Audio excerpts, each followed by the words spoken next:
다 같은 생각을 가지고 계실 거예요. 예전재산이 어떻게 변화할 수 있을까?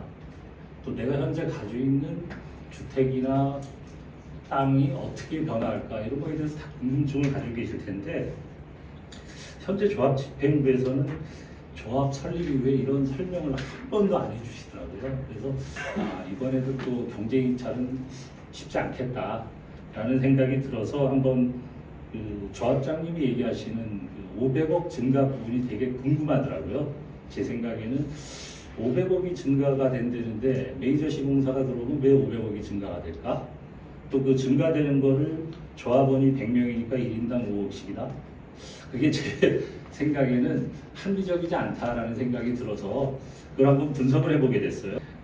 여기 계신 분들은 뭐 다 재건축 조합원이시니까 그 비례율이 뭘 의미하는지는 잘 아시겠지만 간단하게 설명을 드리면 비례율 100%가 내가 가진 그 종전 자산가액이 예를 들어서 20억이다라고 했을 때 비례율 100%는 권리가액 20억하고 같다는 뜻입니다. 그래서 권리가액이라는 것은 내가 이 다음에 아파트 분양을 받을 때 그 권리가액에 의해서 아파트 분양을 받을 수 있게 되는 거거든요. 그래서 비례율이 높을수록 내가 종전 자산 가치가 뭐 100일 때 130이다 그러면 내가 30평 정도의 가치를 가지고 있었으면 39평 정도를 받게 되는 그런 그 수치가 비례율인데, 그래서 그 비례율은 사실은 이 재건축 조합에서 조합원들이 제일 궁금해하는 부분들이에요. 상계동에 있는 그 주공아파트 단지가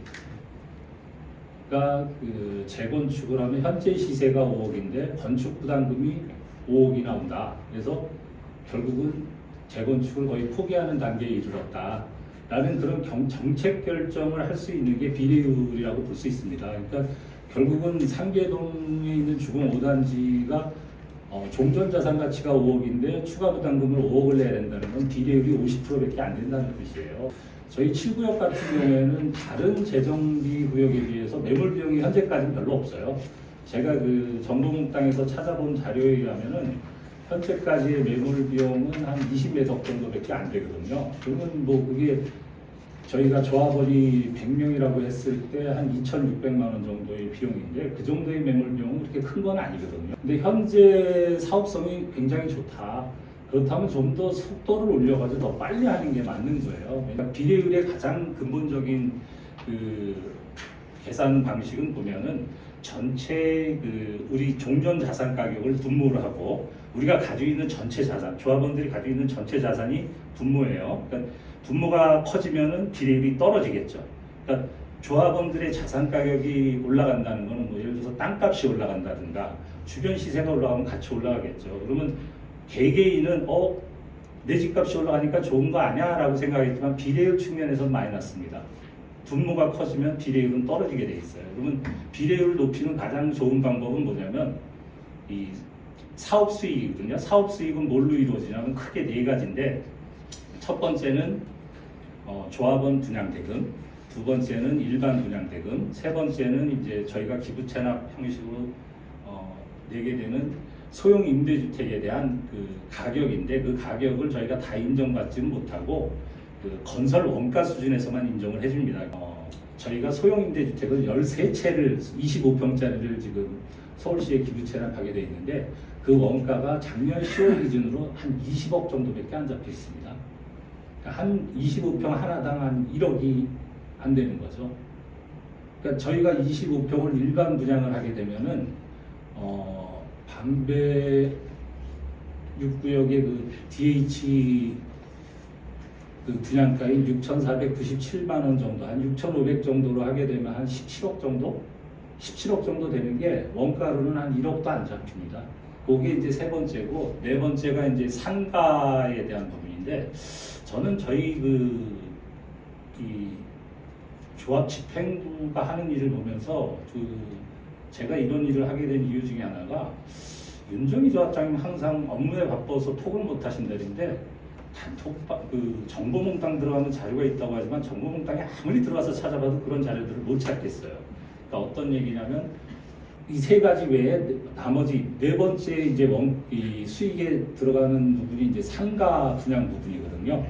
근데 저희 정보공단에 들어가서 제가 한 몇 시간을 찾아봐도 못 찾아낸 게 어떤 자료에도 상가가 몇 평이 분양이 되고 면적이 어떻게 되는지는 안 나와 있고 그냥 금액으로만 48억입니다.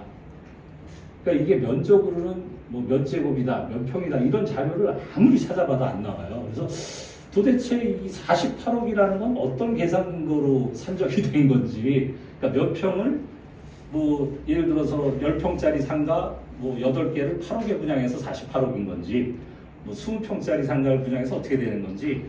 그래서 제가 갖는 의문 중에 하나가 이 부분에서 윤정희 조합장이 자기 아들의 상가를 주택으로 변경한 게 이 상가의 분양가를 너무 높게 잡은 거 아닌가?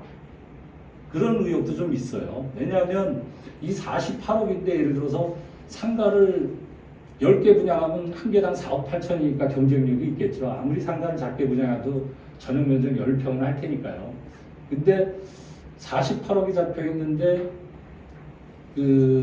이걸 예를 들어서 6개만 분양한다. 제가 설계도면을 한번 찾아봤거든요. 옛날에 한국종합건축에. 그랬더니 이제 정문 옆쪽에 조그맣게 이렇게 상가 1층으로 있는데 그림으로는 추산하기 힘들지만 많아야 한 6개? 6개가 될지 뭐 몇 개가 될지는 잘 모르겠어요. 그런 게 전혀 공개가 안 돼 있다는 거. 그러니까 정비 사업에서 시공사 선정 단계인데 그런 부분들이 전혀 공개들이 안 돼요. 그래서 이게 아마 조합장은 알 수 있는 정보겠지. 그러니까 좀 더 이런 정보에 접근하는 위치에 있으니까 이게 상가 분양가가 비싸고 나중에 여기가 장사는 잘 안 될 것 같고 그러면 이건 수익성이 떨어지니까 주택으로 바꾸는 게 유리한 거 아닌가라는 판단을 할 수 있는 위치에 있는 사람이 조합장 아닌가 그런 생각을 해보게 되더라고요. 그래서 윤정희 조합장이 만든 단톡방의 내용을 이렇게 보다 보니까 조합 임원들이나 대의원들이 올리는 글들의 대부분이 메이저 건설사가 시공을 하면은 공사비가 많이 올라가서 조합원들의 부담이 커진다. 근데 그런 공포 마케팅만 할 뿐이지 어떤 구체적으로 왜 조합원들이 부담을 더하게 되는지, 어떤 부분에서 부담을 더하게 되는지 그런 설명은 아무도 해준 적이 없고, 심지어는 요번에 대의원 회의에서 통과된 수정 입찰안에 대해서 그렇게 자신이 있으면은 우편으로 통과하기 전에 정보몽땅이라도 공개를 해야 되는데 그걸 아직까지 공개를 안 하고 있어요. 그런 걸 떠나서 현실적으로 내가 현재 이 조합안대로 해가지고 이 아파트를 지어가지고 분양을 받으면 나는 내가 가지고 있는 주택에서 어느 정도의 자산 가치를 권리가액을 받아서 몇 평 정도의 아파트를 돈을 안 내고 받을 수 있을까? 아니면 추가 비용을 얼마나 낼 수 있을까? 이 부분이 계속 궁금한데 자료가 없어서 차일피일 미루다가 그냥